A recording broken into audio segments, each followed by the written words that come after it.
In this tutorial, we will see how to make 2D VFX using noise texture. We will start by speed lines. Start by deleting the default cube. Add a plane and scale it up. Go to the Shading tab. Rotate 90 degrees along the Y-axis. Add a new material. Add a noise texture, a mapping node, and a texture coordinate. Plug the object to vector. Add a color ramp and play with its value. Also, adjust the scale and X and Y value until you get this kind of result. Now plug the color of the color ramp to the alpha. In the material property settings, make the blend and shadow mode to alpha hashed.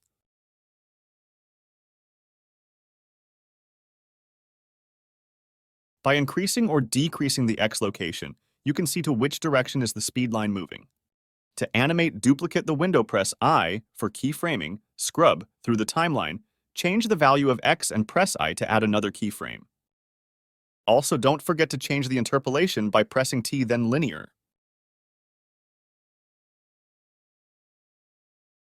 You can change the color by changing the base color of the principal shader. Next, Power FX.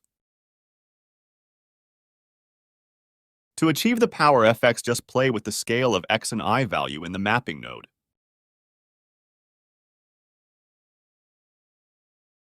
For more power, give it emission strength and color. Just change the color to red. Add a light source. Add a noise texture.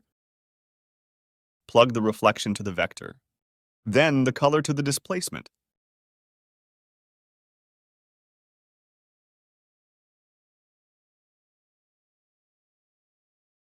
Using a similar method, you can achieve this too.